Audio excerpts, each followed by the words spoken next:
La parole de Dieu est un trésor inestimable. Ne laisse pas ta Bible fermée. Oh non, non. Lis-la, médite-la, nourris-toi. Lis-la, médite-la, nourris-toi. Bonjour. Oui, il sera question aujourd'hui de folie. Mais écoutez plutôt ce petit récit raconté au chapitre 3 de l'Évangile de Marc, dès le verset 20. Jésus se rendit ensuite à la maison. Une telle foule s'assembla de nouveau que Jésus et ses disciples ne pouvaient même pas manger.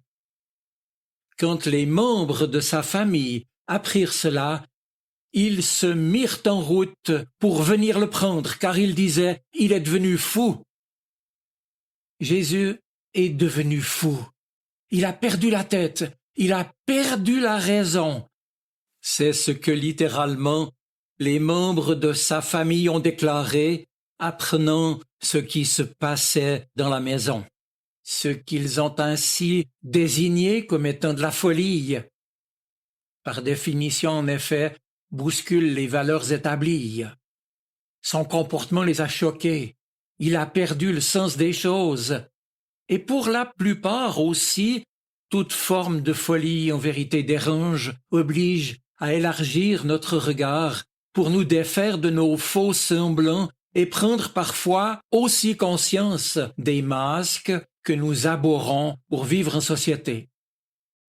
Il est possédé, il délire. Cette affirmation est en fait répétitive dans les évangiles et on la retrouve plusieurs fois dans la bouche des pharisiens, ces religieux. Car du temps de Jésus, folie et possession ne formaient en effet dans l'esprit de ses auditeurs qu'une seule réalité. Être fou, c'est être possédé, et réciproquement. Jésus est donc traité de fou, mais il ne s'agit pas là d'une simple manœuvre de ses opposants destinée à le discréditer. Dans l'évangile de Jean, par exemple, on apprend que c'est la foule qui s'est écriée « Un démon te possède ». Chez Marc, on vient de le voir dans notre récit, ce sont les parents de Jésus qui disent « il a perdu la raison » et qui veulent se saisir de lui, comme on le ferait d'un aliéné. Et c'est juste après cet épisode précisément que les scribes vont utiliser cette affirmation en y ajoutant « il est possédé ». Un certain nombre de contemporains de Jésus ont donc très vraisemblablement pensé qu'il était possédé, hors de son bon sens, bref qu'il était fou. De fait, Jésus a bel et bien choqué en adoptant un comportement et en posant des actes qui étaient tellement en dehors des normes sociales et religieuses admises qu'il a dû réellement être tenu pour délirant, divagant, insensé, fou. Et donc les évangiles nous relatent de très nombreux faits qui vont en ce sens pour ceux qui étaient là. Jésus soigne, il guérit, et il le fait aussi le jour du sabbat.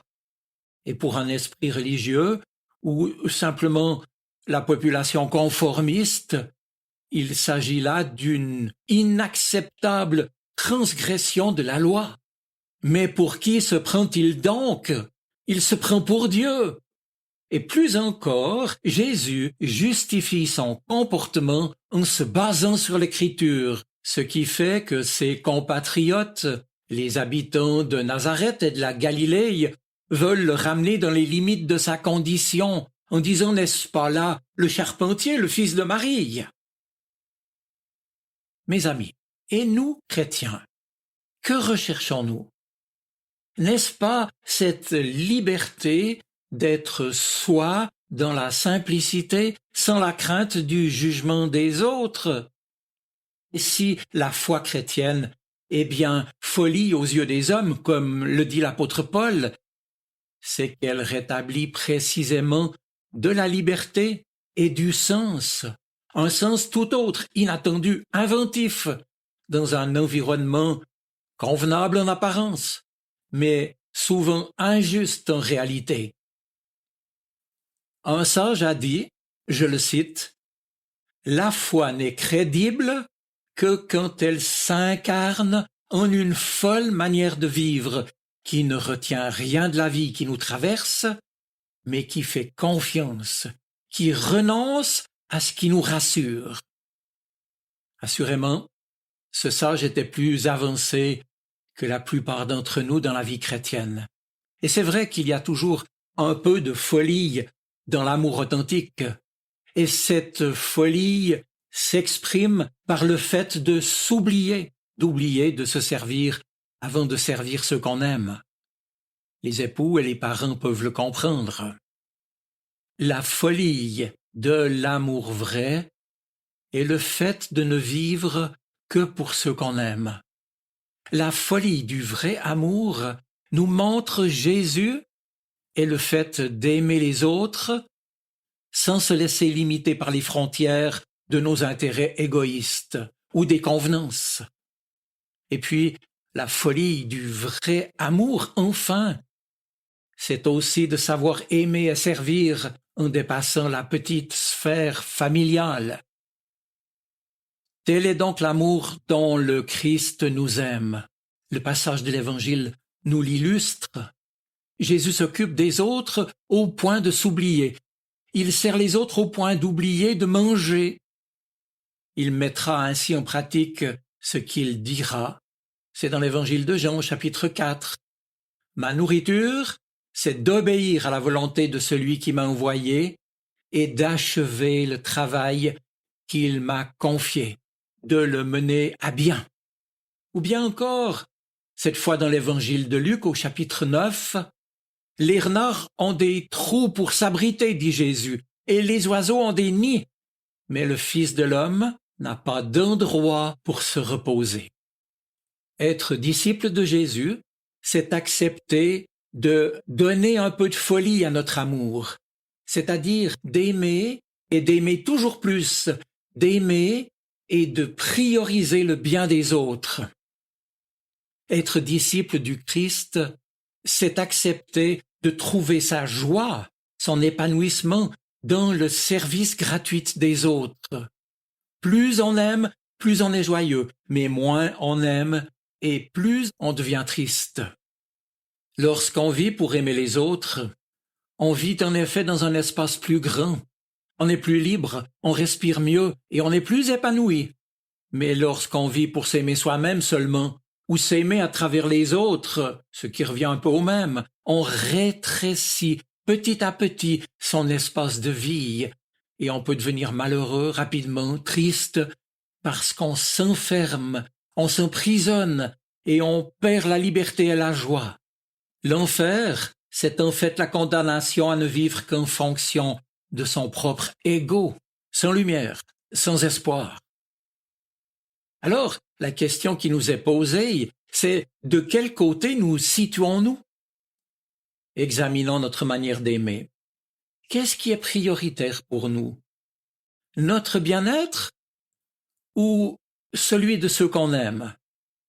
Le mal est que lorsqu'on n'apprend pas à donner de l'amour, on risque bien de ne plus savoir le recevoir des autres non plus. Sommes-nous des consommateurs d'affection qui l'attendent uniquement des autres, ou de généreux donateurs d'affection? Mes amis, la folie de croire repose sur des manques, c'est vrai, et des défauts bien visibles, sur l'échec regardé en face.